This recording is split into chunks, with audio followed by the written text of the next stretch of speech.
हाय रे कोरोना दुनिया रोवे तोर रोना। हाय रे कोरोना रोवे संसार तोर रोना। जीवे जीपे करे वार खबर करे अत्याचार, चोरी जीपे करे वार खबर करे अत्याचार। बनके तह अत्याचारी, बनके तह अत्याचारी। हाय रे कोरोना दुनिया रोवे तोर रोना। हाय रे कोरोना रोवे संसार तोर रोना।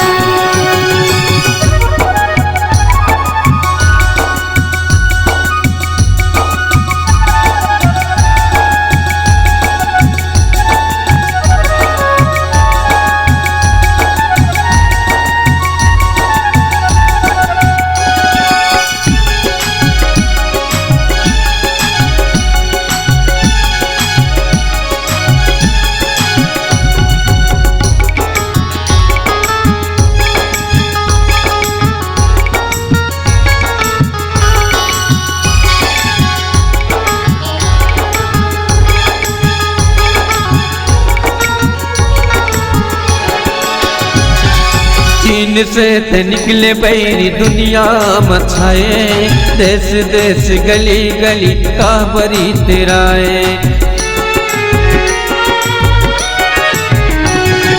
चीन से ते निकले बैरी दुनिया मछाए, देश देश गली गली काबरी तेराए। बुढ़वा रोवे तोर रोना, काबर करे कपटी बैरी उभर होगे जीना। गरीब मजदूर है हल खान घर मनई अड़िया धान। गरीब मजदूर है हल खान घर मनई अड़िया धान। लइका सुते है मुकुआ, लइका सुते है मुकुआ। हाय रे कोरोना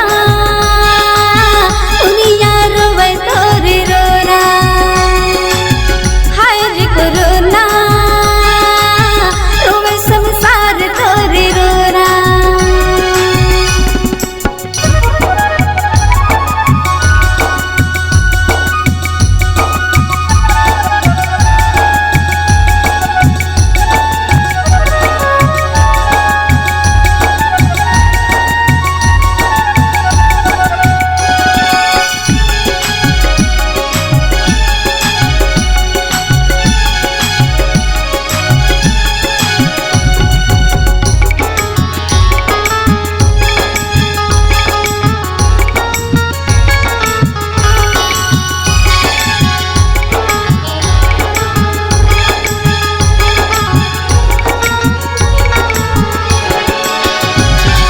सुरक्षित रहे प्रशासन नियम बनाए, लॉकडाउन मास्क दूरी सब अपनाए।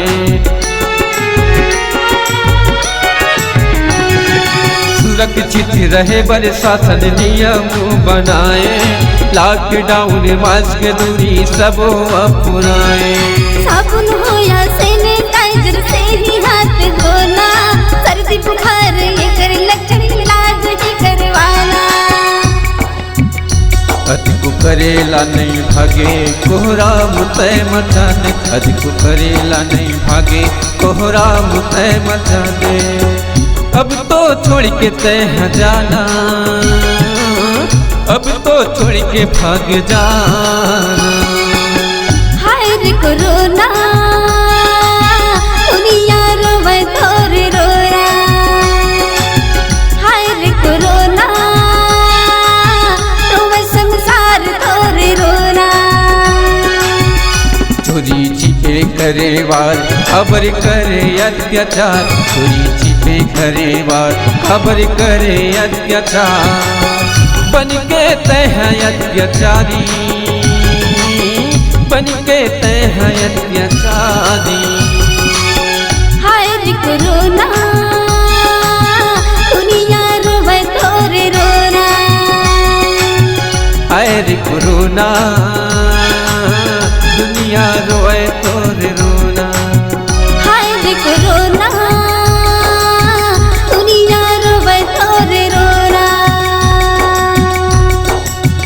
हाय रे कोरोना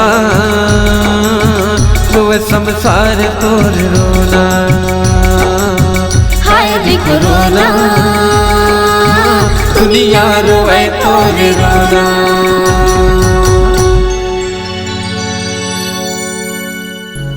अगर आप अपने सुमधुर आवाज को जन जन तक पहुंचाना चाहते हैं तो चले आइए BS multi track digital recording studio Balpur सिरसिवा।